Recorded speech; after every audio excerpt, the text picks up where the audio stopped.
Hello, everybody. Welcome to episode 3 of Bite of Education. Right, I got the name of the show wrong there. So, Bite of Education. Today's show is going to be a deeper look into the benefits of using 3D printers. We've got our very own Paul, who I'm going to unmute very shortly. I just want to give a shout out to our sponsors, Hector, who support. Let me just get rid of that logo. There we go. Support the channel, and Hector is really good at working with schools to develop the use of computing and computers and IT in schools. So if you're interested and that sounds good for you, then go take a look at the website. Right, let me unmute these guys. How you doing, Paul? Yeah, all good. Yeah, I'm just going to let Jamie sit on there for a few more seconds because he accused me of leaving him on there for ages last week. You okay, Jamie? Oh, okay, right, fine. Here we go. Do some mime. Are we both okay, fellas? Yeah, all good. Yeah, pretty good. Good. So, Paul, you wasn't. Yeah, well, Paul, you wasn't here last week. Nope. Did you watch last week's episode? Yeah, I watched last week's. Looked pretty good, actually. Yeah, it was. Yeah, pretty sweet. I did mention that you were playing for the Villa. Who? And then I did retract that and say it was Leicester and our very own superstar. Mm-mm. Yeah, right. So today's episode, something very close to your heart, Paul, which is going to be the 3D printer experience. It is. Yeah. Do you want to take us away? Yeah. I work at a referral unit, which is for predominantly excluded children from primary schools. So they're really difficult to engage. And we hired an Ultimator Cura printer for 6 weeks. Now, initially, I was sent on the training back in November, but we didn't take delivery of the printer till March. So pretty much everything I'd been taught, I'd forgot by the time the printer arrived. So the day of the printer, I was sort of a bit nervous as to how this was going to work. And James threw one of his colleagues my way, Alistair, and we worked together on it, at setting it up. And within a couple of hours, we were printing off name tags and various little bits and pieces just as a trial. Once we'd realised sort of just how easy it was, using the Tinkercad software, I introduced the 3D printing to my class. Now, my class consists of 8 challenging pupils, but they instantly took to it, and they compared it to Minecraft. The build of whatever you want to make, certainly in the early stages, means that you can build pretty much anything, but quickly. So the kids learn very quickly, click and drag this, click and drag that. And within probably a couple of hours, they were showing me things on Tinkercad that I didn't know existed. So I'm starting to be taught by the children, and it's Paul, you've done, didn't you know that was there? That sort of simplicity. By the end of the first day, we set the printer running overnight, and by the morning, we'd got 8 separate little name tags printed off, ready to go. Kids took them home at night, something tangible. See the result. We had another 2 or 3 sessions with my class.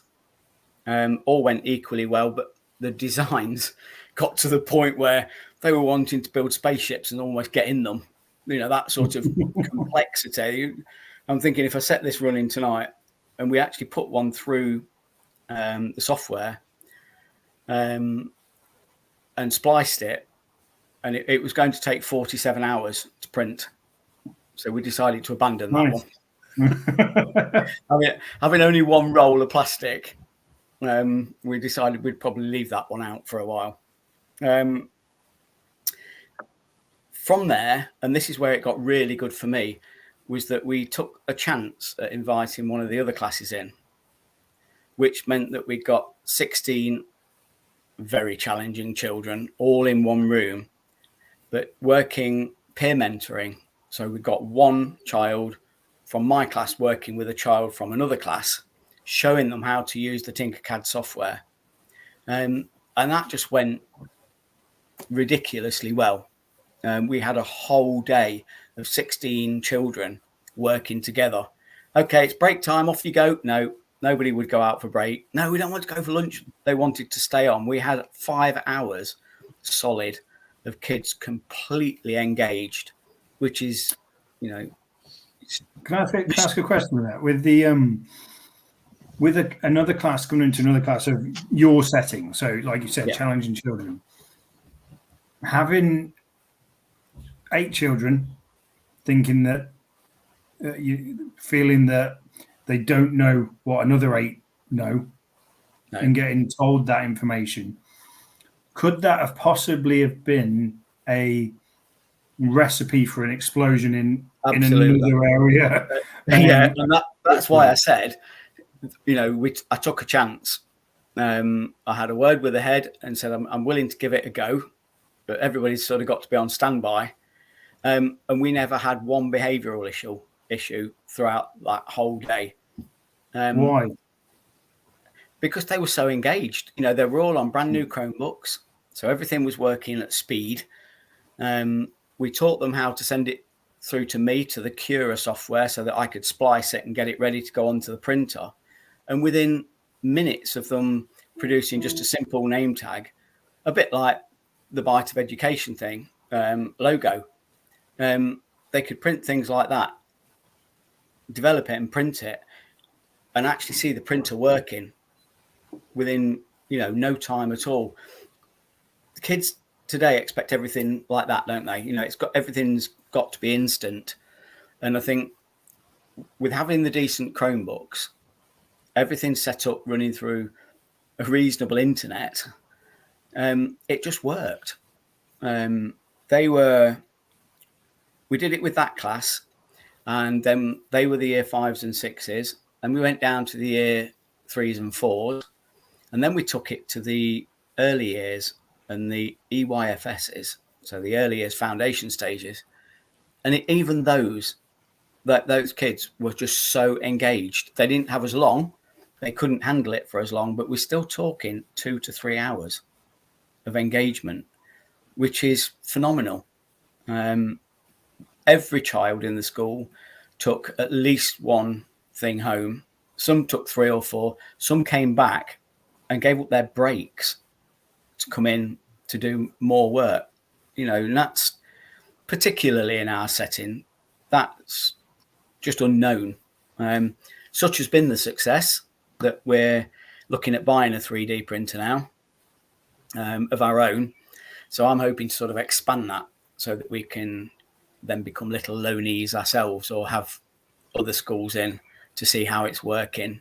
Very good. It's given us another dimension to behaviour management as well. Okay. Cross-curricular links are immense. You're not just printing a name tag. If you're doing things on older children for, say, geography, and you're looking at the Everest mountain range, there's programs within, which I'll show you shortly, that you can pull the programs down. It can print a 3D image of the Himalayan range, or you can narrow that down and print a 3D image of Everest. I wish I'd have had it when my climbing days, I'll tell you. I'd have picked an easier route than we did. It can do the whole range. We were looking at Richard III. We didn't get round to it, but we were looking at printing a Richard III crown on it. So fits in lovely with Leicestershire history and everything that goes with it. Sort of supporting the Tinkercad software. I'll just share my screen with with you that show a few of the lesson plans. Okay, do you want to bring your screen up and then I will add it to the stream? All right, the Tinkercad screen is up. So just for you guys who don't know, Paul is only using one monitor, so he can only see the screen. But Paul, if you carry on talking. Yeah. So what you're looking at here is children that can just access simple things like making a skateboard. The older children, I mean, it says grade 7 to 12 here. Obviously, this is US, but that would be secondary school children. But my children were designing things like this in a matter of minutes. It absolutely astounded me. For older children, when you're sort of going up to the upper secondary levels, we can be looking at programming light shows, reinvent the shopping cart, any of these.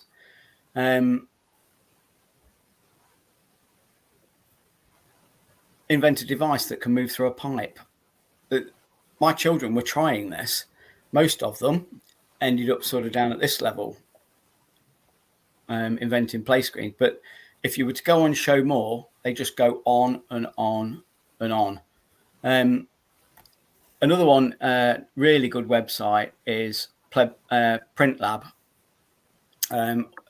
This comes in this sort of format, which is not the best, but if you can be bothered to read through the different types of 3D printing that you can get, so the filament fabrication, stereolithography, these are more technical. We're on the fused filament.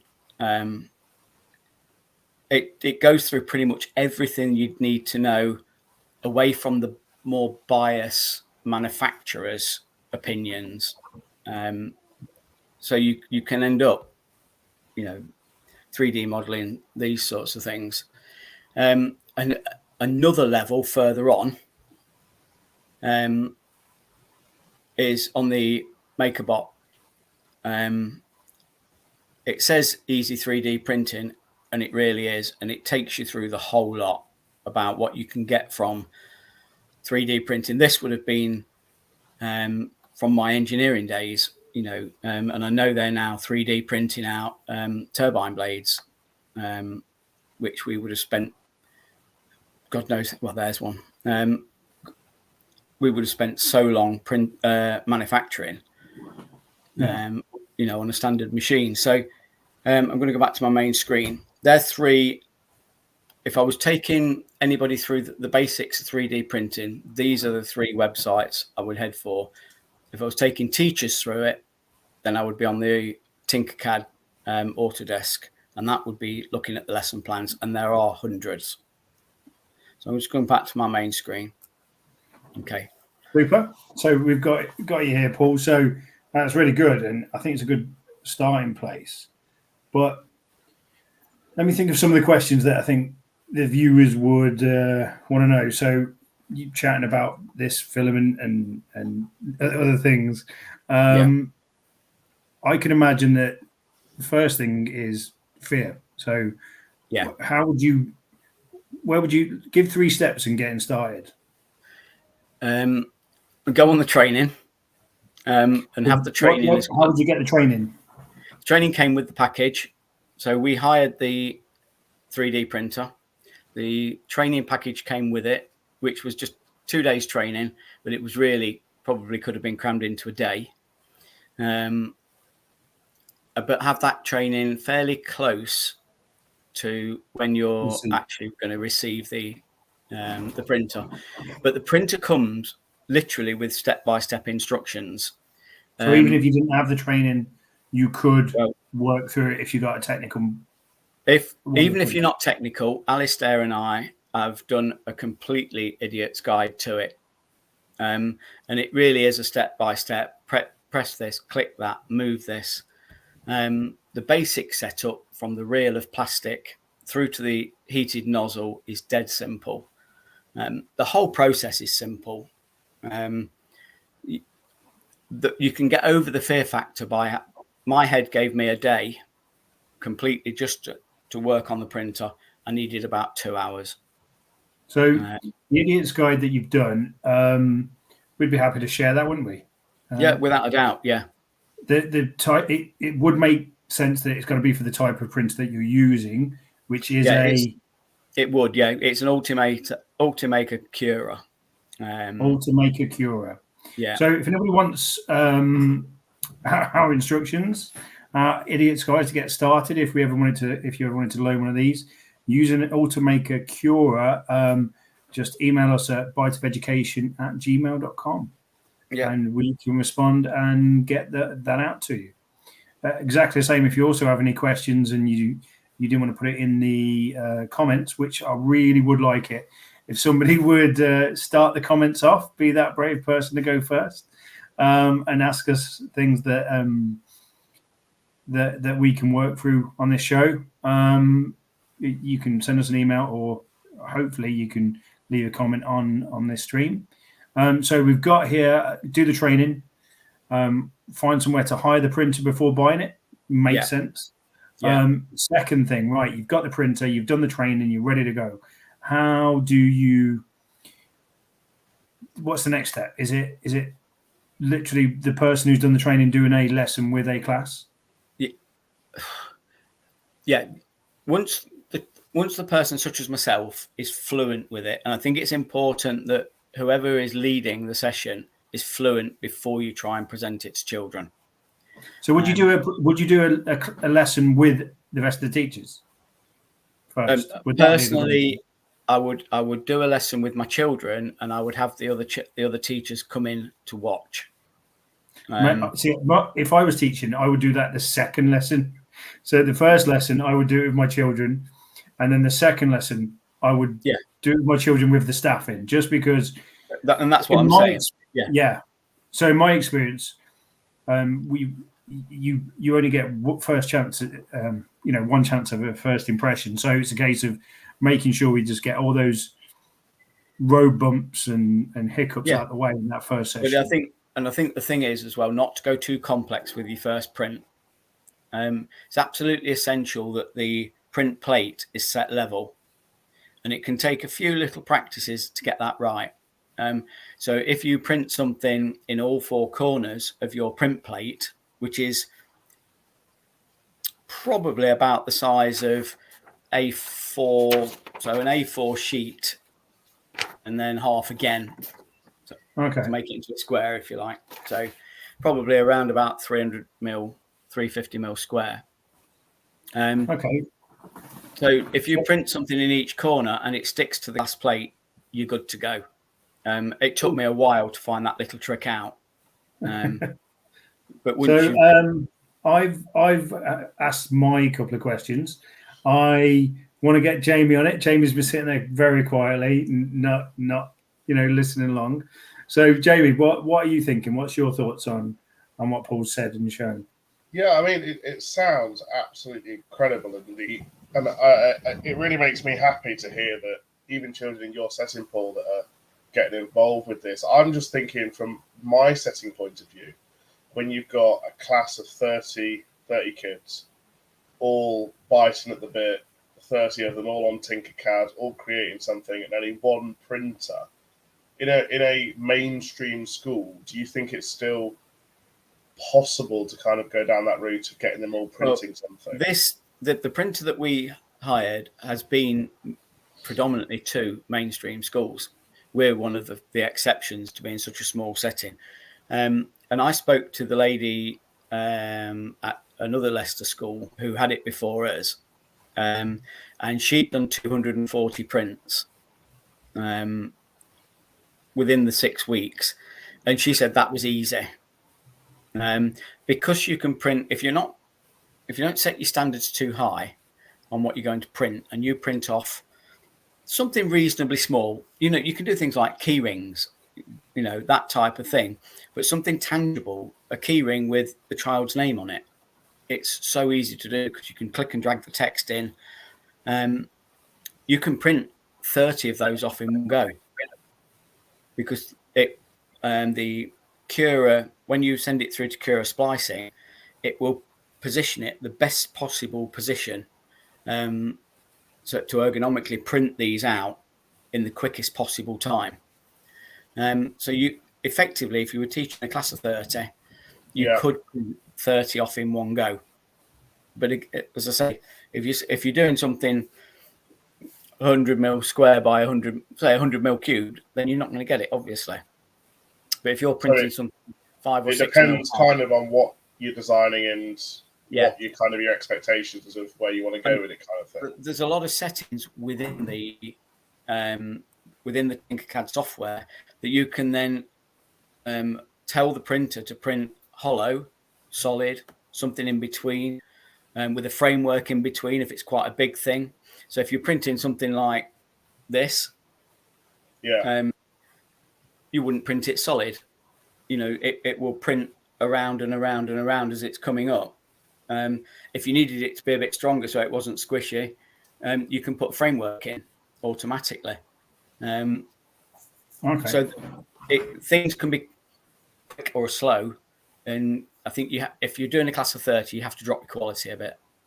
Yeah, I mean, I've been looking at using Tinkercad this term at Hazel. We've been using Tinkercad, and we've been doing one of those lesson plans, the redesigning classroom furniture. Yeah. And the kids are absolutely loving it and working through that process. And we're coming on to this week and looking at designing using the actual tools.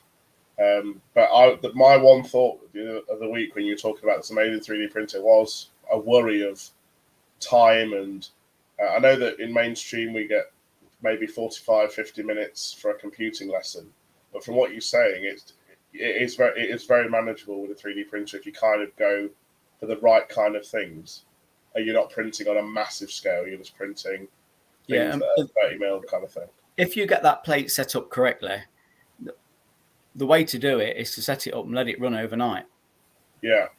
And then come in the next morning and they're all printed off for you, which is what we did several times, certainly with the bigger objects that we printed. We did that and just left it running overnight, came back in the next morning, and we got 7 or 8 fairly large objects all printed off. And I assume it's not particularly portable, this thing. Fairly portable, yeah. It's not too big. So would you be able to carry up a set of stairs? Yes, easily. Yeah. They're not that heavy. I'm trying to sort of think of a comparable frame, size. Isn't it? So, I mean, the middle's empty, and then it's a plastic roll that goes in. So if you think about it, it's like if you think about a Meccano frame. I mean, he makes the grid, and all that does is like you see with like football, where you see the cameras going across the top. It just allows it to move in an X and Y formation, and that's how it does its printing. So it's not too heavy. And it works on the standard engineering principles of X minus X plus, Y minus Y plus, Z minus Z plus. And my children even got to the point that were saying, well, what if it goes diagonally? So that it had even got them thinking about, we can't do X and Y, so Z's got to come into it. Yeah. These are children that have been taken out of mainstream, that can't have been, let's say, have struggled to attain these kind of skills elsewhere, and they've come into the setting and they've absolutely loved it and seem to have taken it to a whole other level. Some can't read and write. Yeah. So to give them access to something, I started off the inspiration with it by just showing them a short video, a NASA video, of the plans to build a 3D print a lunar base, and that's becoming a reality by the looks of it. So I sort of got that inspiration going through that, which is probably why they ended up trying to build a space rocket and getting it, I think. So we live in this fabulous country of England, so the weather is not like it is at the moment, nice and sunny. A good chunk of the year is rainy and wet. So with your thing, Jamie, for the bigger projects, you could start looking at clubs there. You could have a 3D printing or / engineering club that could have a long-term project of building something on a grander scale. And then you could also incorporate you could incorporate electronics and machinery into that. So I think with the Cura and the Tinkercad software, you could set 30 kids all building something that would then join together, so they can all be working on the same project. Which makes sense. It's team planning, so making sure those parts fit the other parts. So there's communication going on there. There's teamwork. But I think as a teacher, you've got to keep a good eye on that to make sure those bits fit together. Yeah. And I hate to ask this kind of question, but what kind of costs are you looking at for hiring one of these? I think ours was £800 for the 6 weeks. Right. And that comes with everything that you need. Yeah. We did use a full reel, but I got a bit carried away making my own stuff. So when it wasn't printing the kids' stuff off, I was printing stuff for my new granddaughter and all sorts of stuff. So it was, didn't abuse it. We just used the reel that you'd get. The reels are about £20. Yeah. Okay. So it's the original outlay for the rental of the machine, and then it's pennies for the stuff to kind of go inside it, kind of thing. Yeah, it's training as well, isn't it? Training was part of that. So if you say training, and from the £800, £400 of that's training. Yeah, probably at least with training costs nowadays. And I think when you get one reel, and that did all of our printing.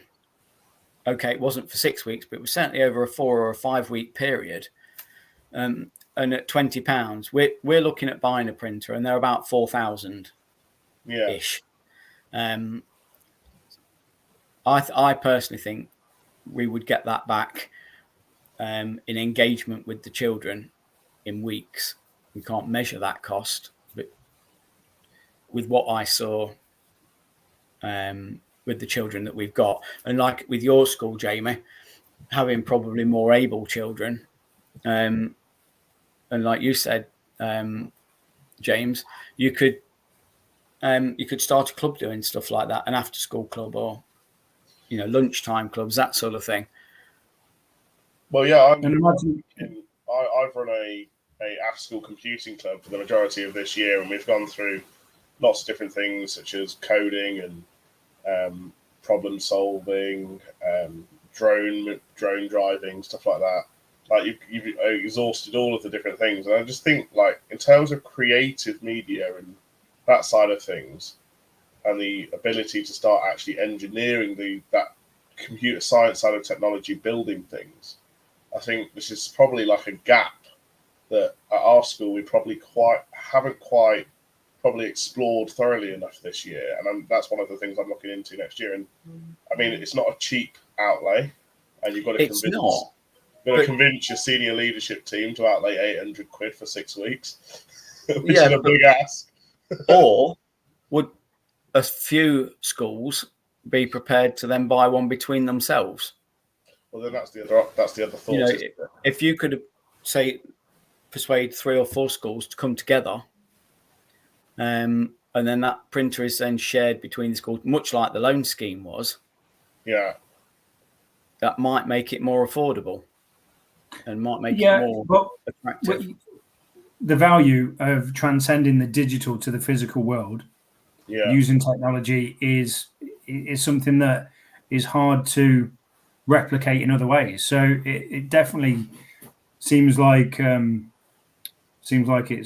definitely worth it. And I think we could talk about this for ages. I want to try and keep today's session to around about half an hour, which we're at 29 minutes. So that works really well. Really, really interested in what Paul had to say, and we can delve deeper on other parts of it. I imagine, Paul, moving forward, if anybody has any questions. Definitely. Then just get in the comment box. Like you say, drop us an email. Somebody comment. Follow us on Twitter. Jamie, do you want to give us our Twitter and our other handles? Do you want to give those out? We're currently on Instagram, Twitter, and YouTube, and our handles are Bite of Education, just like the name of our podcast. All joined together, all lowercase. Drop us a like, drop us a follow, respond to some of our wacky comments, and we'll try and get you featured on our next stream. Oh, I see. That's good. I'm not sure what we're going to do on the next podcast. Hopefully, that's derived from what somebody asks us to cover. But if not, I'm sure we'll come up with some sort of subject matter. Maybe something close to Jamie's heart. Putting the pressure on him. You're on the We'll stage. spend the next one talking about Leicester City, I think. Okay, Yeah, well, we're not doing that, right? So, I just wanted to give another promotion to our sponsors, which Jamie said some very kind words last week about us working with them. I'm sure we'll get to a point where Paul will say something nice. I mean, I feel we've worked well together, Paul. Do we? Oh, yes, we do, don't we? Yes. Sorry. Is that what I'm supposed to Follow say? the script, Paul. Follow the script. Sorry, yeah. Follow the script. Just a minute. Yeah, look at the oh, paper. yes. Oh, yes, James. We work very well together. Yeah. No, I think the in all seriousness, the success of working with you and your company has been, it's turned IT round at our school without a shadow of a doubt. We've actually got systems that we can use and trust in rather than switch on and hope for the best. So it's been a very successful partnership. Good. Well, thank you very much, Paul. So hopefully, I didn't let anybody know Tom wasn't available this week. So he is out with a family meal, so that's why I wasn't here. And I am looking forward to next week's podcast. Cool. So Okay. I'm going to bid everybody adieu. See you later, guys.